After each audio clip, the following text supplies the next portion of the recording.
Olá, eu sou Cláudio Lessa em Orlando, nos Estados Unidos. Quase véspera de Natal, todo mundo comprando presentes e uma informação positiva que chega do Brasil. A petralhada de QI 83 resolveu boicotar a Havan e, com isso, a rede de lojas do Luciano Hang registrou uma queda inédita de 100% nos furtos. Você já se inscreveu no CL News LLC, o meu canal no YouTube? Se inscreva, ative o sininho, peça para todo mundo se inscrever. Nós precisamos de recuperar o número de inscritos, que passava de 300 mil quando a plataforma apagou meus canais em março deste ano. Hoje, 23 de dezembro de 2025, é o dia do vizinho, o dia do atleta amador e o dia da carteira de habilitação.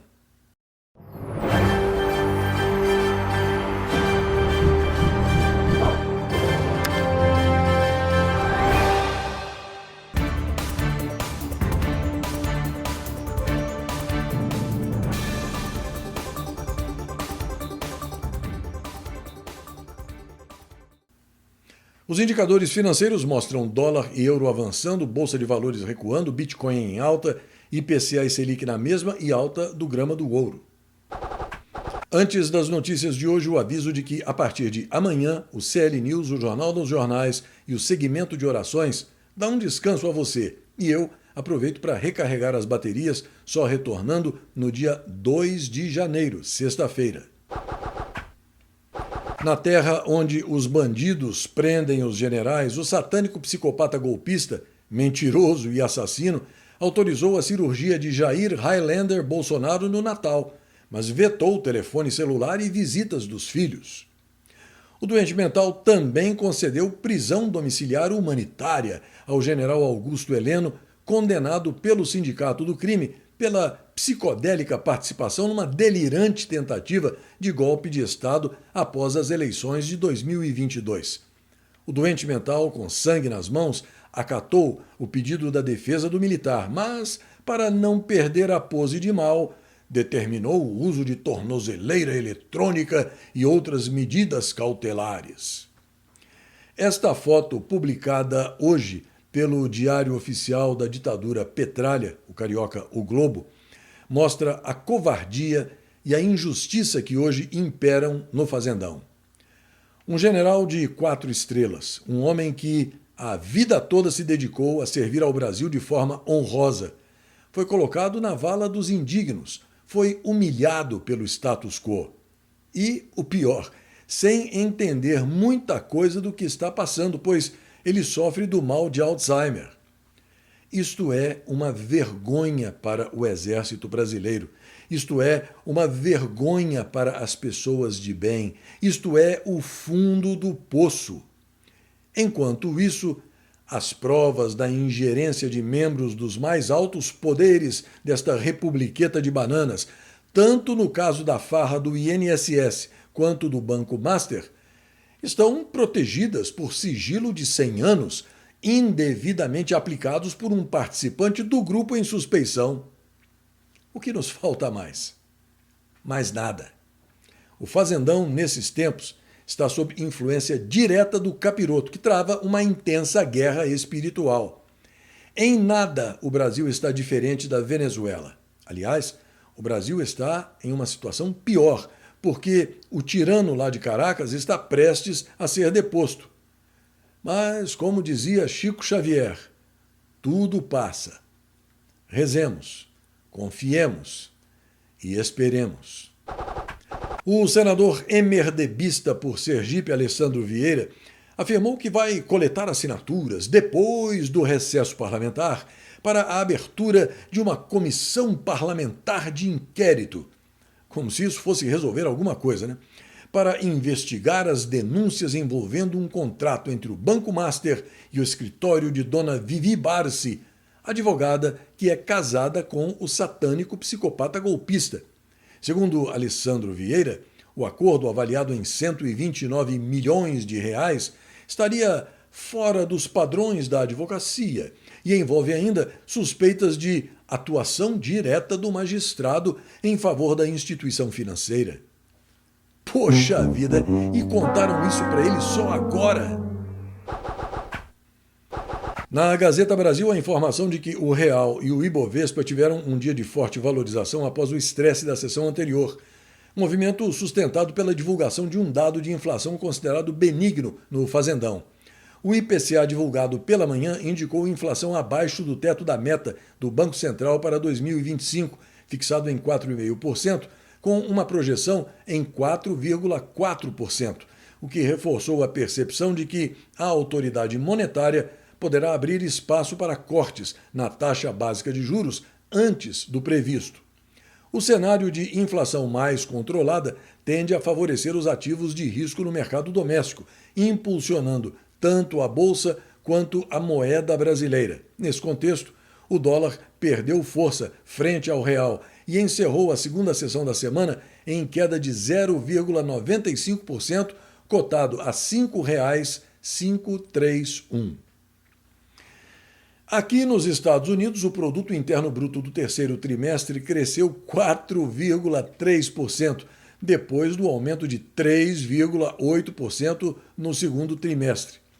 A expectativa era de desaceleração no período de julho a setembro, para 3,3%. É inacreditável a força da economia norte-americana. Por isso, jamais se deve apostar contra os Estados Unidos. Enquanto isso, na colônia do amor dos degenerados, pederastas, toxicômanos e covardes, também conhecida como Fazendão ou Brazuela, o IBGE está torturando os números para ver se consegue entubar no máximo 2% e comemorar bastante na TV, quando o mundo inteiro crescerá 3,4%, mesmo com a China encolhendo a olhos vistos. A Agência Nacional do Petróleo, Gás Natural e Biocombustíveis autorizou a operação da 7ª plataforma de petróleo no Campo de Búzios. Localizado na Bacia de Santos, o Campo de Búzios é o maior produtor de petróleo do Fazendão, considerado também o maior campo em águas profundas do mundo. Descoberto em 2010, o local fica a 180 quilômetros da costa, com espessura equivalente à altura do Pão de Açúcar. O preço médio do etanol subiu em 13 estados, atingindo R$ 4,42 no Fazendão. Dados da ANP mostram o avanço de 0,24% em São Paulo e a maior alta semanal em Goiás, enquanto Mato Grosso do Sul registrou o menor valor por litro. O Porto de Santos atingiu o recorde de movimentação em novembro e no ano. Entre as cargas embarcadas, açúcar, milho e soja ultrapassaram 2 milhões de toneladas cada, liderando o desempenho do mês. Eu, mais uma vez, peço a sua atenção para falar sobre a necessidade de ajuda. Eu fico super constrangido com isso, mas eu não tenho outra saída, senão esta, a de pedir diretamente a você que contribua com o que puder e com o que quiser, não importa o valor. Procure montar uma rotina informal, onde a regularidade você mesmo é que vai determinar. Pode ser semanalmente, pode ser a cada 10 dias, a cada quinzena. O número de netespectadores que me acompanha, que me elogia e que compartilha o meu trabalho é muito grande e continua crescendo. E eu agradeço a Deus e a cada um por isso. Mas, infelizmente, são poucos os que efetivamente contribuem. Se você puder, por favor, procure se comprometer a me enviar uma ajudinha, de qualquer valor, não importa, seja semanalmente, a cada 10 dias, a cada 15 dias. O importante é a regularidade, a constância, para que eu possa ter um mínimo de previsibilidade para construir uma equipe ou reconstruir a minha equipe e melhorar a abrangência do meu NetJornal.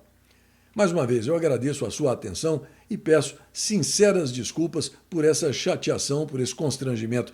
Mas a verdade é que, sem a sua colaboração, fundamental para a sobrevivência desse trabalho informativo, eu não terei como seguir adiante. Uma nova lei tornou obrigatória a coleta de DNA de presos em regime fechado. A norma altera a Lei de Execução Penal e a Lei de Identificação Criminal, estabelecendo novas regras para a obtenção, o uso e o descarte do DNA de condenados e investigados. A capital paulista inaugurou um trecho do Rodoanel Norte depois de 13 anos de obras. A via deve tirar 40 mil veículos por dia da Marginal Tietê, melhorando o tráfego na região metropolitana de São Paulo. O Rodoanel Norte terá uso exclusivo do sistema Free Flow, uma tecnologia com sensores que calculam a tarifa por quilômetro rodado. Com isso, não haverá necessidade de o motorista parar nas praças de pedágio. E a Prefeitura de São Paulo suspendeu o rodízio de carros neste fim de ano. A restrição para carros no centro expandido voltará a ser imposta somente no dia 12 de janeiro. O Panamá confirmou a existência de irregularidades em um navio petroleiro apreendido pelos Estados Unidos. A embarcação Centuries foi apreendida no sábado passado pela Guarda Costeira norte-americana em águas internacionais, ao largo da costa da Venezuela. Durante uma coletiva de imprensa no Palácio Bolívar, na cidade do Panamá, o ministro das Relações Exteriores panamenho declarou que os navios sob suspeita desconectaram os dispositivos de rastreamento, mudaram de nome e apresentaram problemas com os nomes das tripulações. O narco-regime do podre Nicolás Maduro diz que a Rússia ofereceu todo o apoio contra o bloqueio dos Estados Unidos. A Rússia ofereceu toda a cooperação e apoio à Venezuela contra o bloqueio de navios por parte dos Estados Unidos, segundo afirmou o chanceler venezuelano Iván Gil, em um contexto no qual o governo de Donald Trump mantém um destacamento militar nas águas do Mar do Caribe e já confiscou 2 petroleiros. O governo da Rússia negou que tenha iniciado qualquer processo de esvaziamento da embaixada na Venezuela. O anúncio rebate informações de veículos internacionais sobre uma suposta retirada de diplomatas e familiares de Caracas. Conforme Moscou, a representação diplomática segue em pleno funcionamento. Em nota, o Ministério das Relações Exteriores da Rússia classificou os relatos como falsos, acusando a imprensa estrangeira de espalhar desinformação. Afirmou do mesmo modo que não houve mudança no quadro de funcionários, assim como redução das atividades diplomáticas no país sul-americano. A chancelaria acusou setores da imprensa ocidental de promoverem especulações sem base factual. Enquanto isso, o governo do cocainômano Gustavo Petro decretou estado de emergência econômica depois do fracasso da reforma tributária na Colômbia. No texto do decreto, segundo a Gazeta Brasil, o executivo colombiano afirma que o país enfrenta uma situação grave e iminente que compromete a estabilidade fiscal do Estado e a capacidade do governo de garantir os direitos fundamentais e os serviços públicos essenciais. O estado de emergência terá a validade inicial de 30 dias e autoriza o governo a editar decretos com força de lei, sobretudo na área tributária, com o objetivo de compensar o rombo fiscal deixado pela não aprovação da reforma, que previa arrecadar 16 trilhões e 300 bilhões de pesos colombianos para financiar o Orçamento Geral da Nação de 2026. A Rússia atacou o sistema energético da Ucrânia e causou um apagão. A ofensiva ocorreu pouco tempo depois do término de uma rodada de negociações de paz mediada pelos Estados Unidos em Miami. A União Europeia estendeu as sanções econômicas contra a Rússia por mais 6 meses. As medidas incluem restrições ao comércio, finanças, energia, tecnologia, indústria, transportes e bens de luxo, segundo um comunicado. A Polônia está avaliando a compra do Embraer A29 Super Tucano para derrubar drones inimigos. O país estaria considerando seriamente a oferta recente da Embraer para o A29 Super Tucano, que agora já conta com uma versão padronizada dentro da OTAN, utilizada pela Força Aérea Portuguesa. Neste dia 23 de dezembro, em 1783, George Washington renunciava ao cargo de comandante em chefe do Exército Continental para entregar o poder militar ao Congresso, voltando à vida de fazendeiro em Mount Vernon, na Virgínia. A medida, considerada crucial, estabeleceu o precedente do controle civil sobre o poder militar norte-americano. Em 1873, era estabelecida a primeira ligação telegráfica entre as cidades do Rio de Janeiro, Belém, Recife e Salvador, com a presença do imperador Dom Pedro II. Em 1888, o artista Vincent van Gogh surtava depois de uma acalorada discussão com o amigo pintor Paul Gauguin, cortava a própria orelha esquerda e mais tarde entregava a parte ensanguentada a uma prostituta.